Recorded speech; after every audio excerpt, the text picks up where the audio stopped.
HOA seized my property over unpaid dues, but I've never been a member, and they got sued hard. The letter arrived on a Tuesday, slipped under my door like a thief in the night. I was halfway through my second coffee, the kind of bitter brew that keeps you grounded when the world feels like it's tilting. The envelope was crisp, official, with the Karen Hills Homeowners Association logo stamped in gold foil, screaming self-important nonsense. I tore it open, expecting a neighborly nudge about my overgrown lawn, maybe a passive-aggressive note about my mailbox's chipped paint. Instead, it was a gut punch, a notice of foreclosure. My house, my sanctuary, was being seized over unpaid HOA dues. The kicker? I'd never signed up for their ridiculous club. I laughed at first, a sharp, disbelieving bark that startled my cat, Muffin, from her perch on the windowsill. This had to be a mistake. I'd bought this house 5 years ago, a fixer-upper on the edge of Karen Hills, a neighborhood so obsessed with perfection it could make a saint swear. I'd chosen it precisely because it wasn't part of the HOA's iron grip. The realtor swore up and down that my lot was grandfathered out of their jurisdiction, a rare slice of freedom in a sea of manicured lawns and nosy neighbors. Yet here was this letter, claiming I owed $12,000 in back dues, plus interest, and if I didn't pay in 30 days, my home was theirs. I called the number on the letter. A woman answered, her voice dripping with the kind of fake sweetness that hides a knife. Karen Hills HOA, this is Deborah. How may I assist you? Deborah, there's been a mistake, I said, keeping my tone even. I'm not part of your HOA, I never signed anything. Why am I getting a foreclosure notice? There was a pause, the kind that feels like someone sizing you up for a fight. Mr. Ellis, our records show your property is within Karen Hills boundaries. You've been delinquent on dues since 2018. We've sent notices. I've never gotten a single notice, I snapped, my calm fraying. And my deed says I'm exempt. I want to speak to whoever's in charge. Deborah's voice turned icy. That would be Ms. Karen Pritchard, our president. But she's very busy. I suggest you pay the dues to avoid further action. I hung up, my hands shaking. This wasn't just a clerical error. It felt personal, like a vendetta I didn't know I'd earned. I grabbed my deed from the safe, the one I'd poured over with my lawyer when I bought the place. Clear as day, it stated my lot was excluded from the HOA. I wasn't about to let some power-tripping bureaucrats steal my home. The next morning, I marched to the Karen Hills HOA office, a pristine building that looked like it belonged in a gated community, not our middle-class suburb.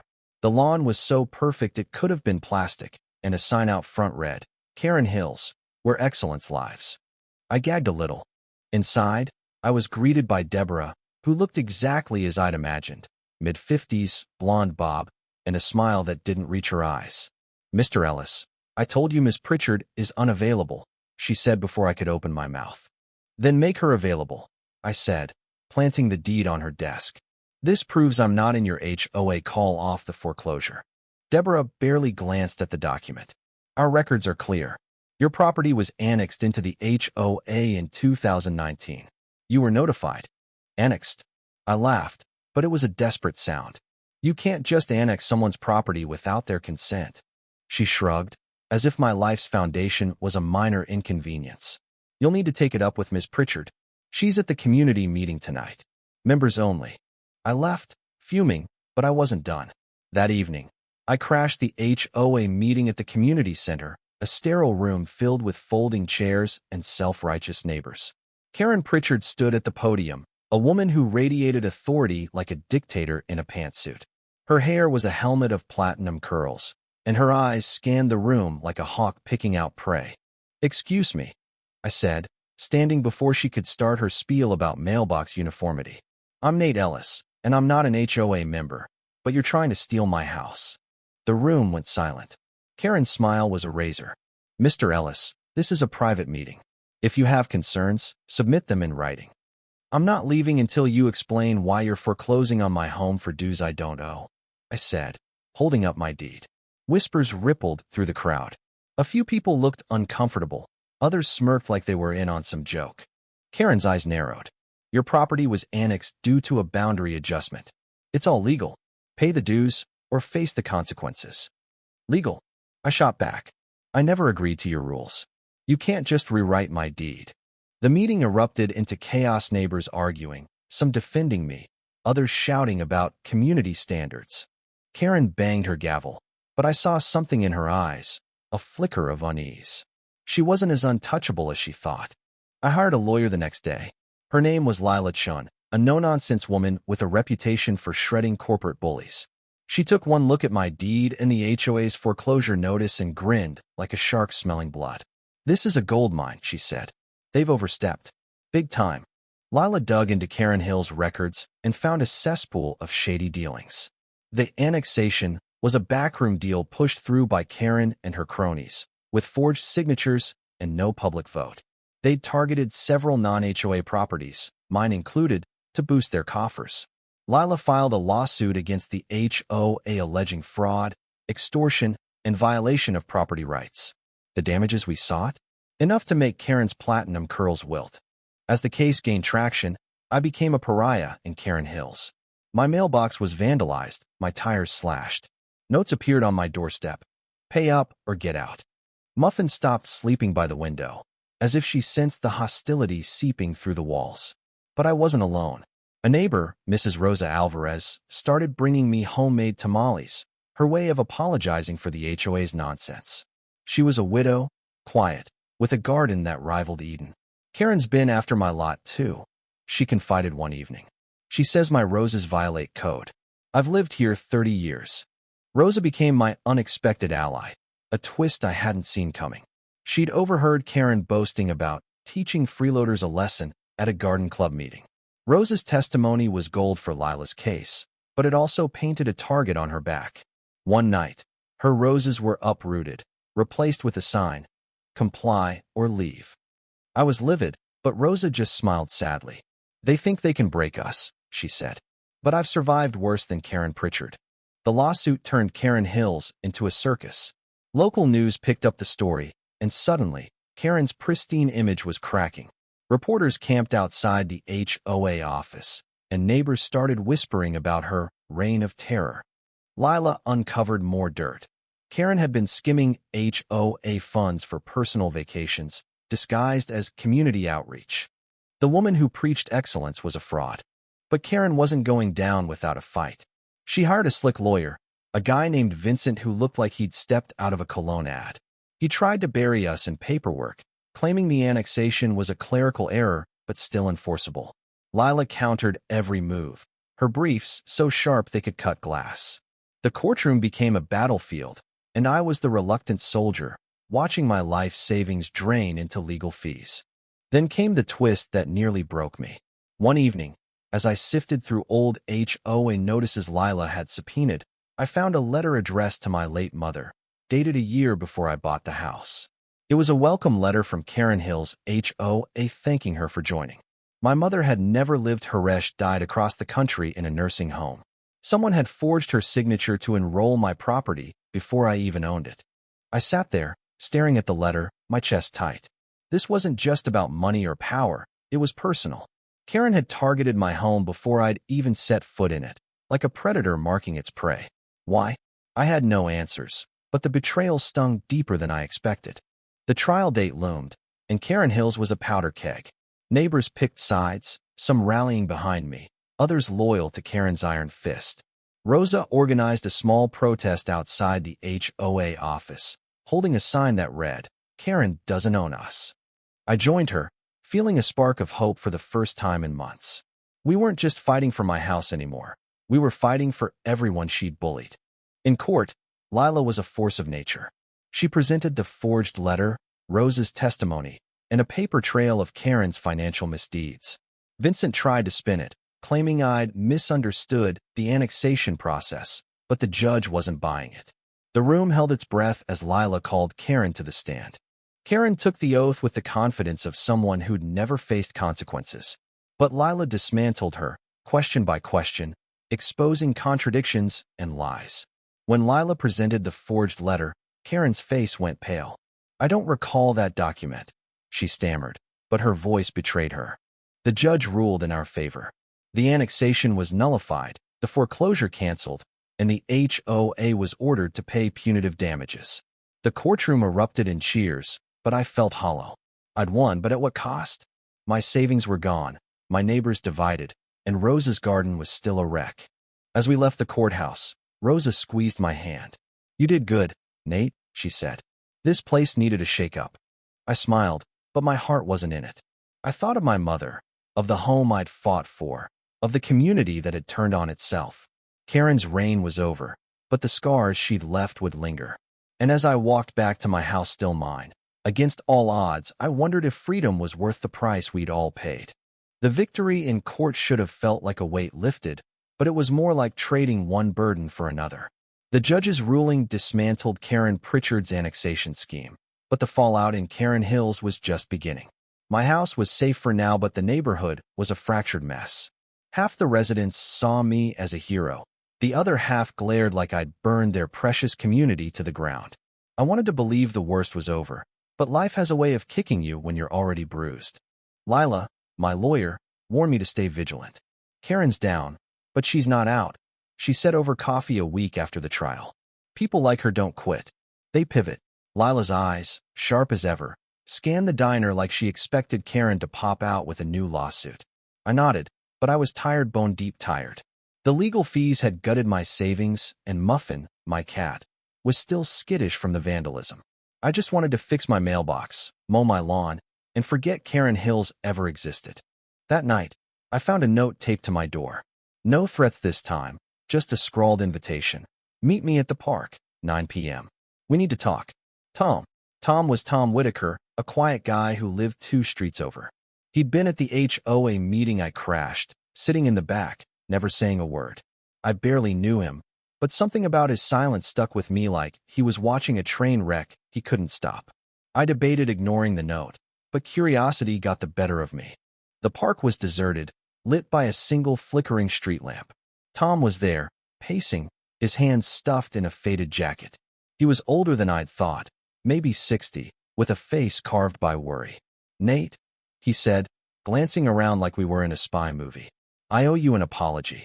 "For what?" I asked, wary. "You didn't slash my tires." He winced. "No, but I didn't stop this mess either. I knew Karen was trouble years ago. Should have spoken up." His voice cracked, and I saw something raw in his eyes, guilt, maybe regret. "I'm the one who sold you your house." That hit like a slap. "You're the realtor?" I'd bought the place through a faceless agency, never meeting the agent in person. My lawyer handled the closing while I was out of state, burying my mother. "You told me the lot was HOA exempt." "It was," Tom said, his voice low. "Back then. But Karen had her claws in the county records office. She pushed through boundary changes after you signed, forged documents to rope in your lot. I found out too late. Tried to warn you, but..." He trailed off, staring at the ground. "But what?" I pressed, anger flaring. "You let her target me?" "I was scared," he admitted. "Karen ruined my business when I crossed her. Threatened my family. I moved here to start over, but she's got dirt on everyone." He pulled a flash drive from his pocket. "This has proof mails, forged deeds, payoffs to county officials." I was too weak to use it. "Maybe you're not." I took the drive, my mind reeling. Tom wasn't just a bystander. He was a coward who'd let Karen's machine grind me down to save his own skin. But this drive was a weapon, one that could bury her for good. "Why now?" I asked. Tom's eyes met mine, haunted. "Because of Rosa. She stood up to Karen, and it shamed me. I can't fix what I did, but I can try." I handed the flash drive to Lila the next morning. She plugged it into her laptop, and her grin grew wider with every file. "This is dynamite," she said. "Karen's done. We're filing criminal charges." The emails showed Karen bribing a county clerk to alter property records, including mine and Rose's. There were even threats to Tom's daughter, a college kid who'd never set foot in Karen Hills. It was a conspiracy, not just a power trip. Lila moved fast, coordinating with the DA's office to build a case. Karen was arrested 3 days later, her mugshot plastered on every local news channel. The platinum curls were gone, replaced by a disheveled mess. I should have felt vindicated, but all I felt was numb. The neighborhood didn't heal, though. Karen's loyalists, Deborah, and a few others spread rumors that I'd framed her, that the lawsuit was a money grab. My mailbox got egged again, and Rosa found a dead bird in her garden. But others stepped up. A young couple, the Parkers, started a petition to dissolve the HOA entirely, arguing it had become a tool for extortion. At a town hall meeting, they presented Tom's evidence, and the room exploded. Neighbors who'd stayed silent for years spoke out, sharing stories of Karen's bullying, fines for unapproved paint colors, liens for minor infractions, even a family forced out over a single missed payment. Rosa stood up, her voice steady despite her age. "This isn't a community," she said. "It's a prison. Let's end it." The vote to dissolve the HOA passed by a landslide. Karen Hills was free, but the scars ran deep. I helped Rosa replant her roses, and we talked about her late husband, who'd built their home with his own hands. "He'd be proud of you," I said, and she smiled, but her eyes were wet. Freedom came at a cost, and we'd all paid it. Then came the final twist, the one that broke what was left of my heart. A month after Karen's arrest, I got a call from Lila. "Nate, we need to talk. It's about your mother." I froze, the phone heavy in my hand. My mother had died 6 years ago, her memory tangled in that forged HOA letter. "I dug into the signature on that welcome letter," Lila said. "It wasn't just a random forgery. Karen knew your mother." I drove to Lila's office, my mind a blur. She handed me a file, her face grim. "Your mother owned a rental property in Karen Hills in the 90s, before you were born. She and Karen were neighbors, friends even, until a dispute over a shared fence. It got ugly: lawsuits, restraining orders. Karen never forgave her. When your mother sold the property and moved away, Karen kept tabs on her. She found out you bought this house and saw a chance for revenge." I stared at the file, photos of my mother and Karen at a block party, smiling like sisters. My mother, who'd raised me alone, who'd taught me to fight for what's right, had been Karen's target all along. The annexation, the foreclosure, it wasn't about money or power. It was personal, a vendetta against a woman who'd been dead for years, carried out through her son. I felt sick, like the ground had vanished beneath me. "Why didn't she tell me?" I whispered, more to myself than Lila. "Maybe she wanted to protect you," Lila said softly. "Or maybe she thought it was over." I drove home, the file burning a hole in the passenger seat. Muffin curled up in my lap that night, purring like she knew I was unraveling. I thought of my mother's laugh, her stubborn streak, the way she'd always said, "Don't let anyone take what's yours." I'd fought for my house, but I'd lost something else: her memory, tainted by a grudge I'd never known existed. Karen had stolen more than property. She'd stolen a piece of my past. Karen's trial was swift. She pleaded guilty to fraud and extortion, avoiding a longer sentence by cooperating with the DA. She'd spend 3 years in prison, a slap on the wrist compared to the lives she'd wrecked.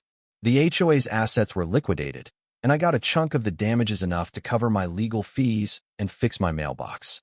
Rosa used her share to rebuild her garden, and Tom moved away, unable to face the neighbors he'd failed. The Parkers took over as unofficial community leaders, organizing barbecues instead of meetings, but Karen Hills would never be the same. I stayed, though I didn't know why. Maybe because leaving felt like letting Karen win. I painted my house a garish blue, just to thumb my nose at her ghost. Rosa and I became close, sharing coffee on her porch, watching her roses bloom again. But every time I walked past the old HOA office, now a vacant lot, I felt a pang of loss, not for the community, but for the innocence I'd brought to this place. I'd come here for a fresh start, but I'd gotten a war instead. The bitter truth was this: justice didn't fix everything. My house was mine, Karen was gone, and the HOA was dead, but the cost was etched in every egged mailbox, every uprooted rose, every neighbor who'd turned on their own. My mother's shadow hung over it all, a reminder that some battles follow you across decades, across graves. I'd won, but victory tasted like ashes. As I sit here, Muffin asleep on the windowsill, I wonder what's left to fight for. Maybe it's not about winning, but about standing up, even when the odds are stacked against you. Maybe it's about planting roses after they've been torn out, or painting your house blue just because you can. Maybe it's about remembering the people who made you strong, even when their secrets break your heart. What do you think? Was I right to fight, or should I have walked away? Was Karen a monster, or just a woman consumed by her own pain? Share your thoughts. I'd love to hear where you stand on the line between justice and revenge.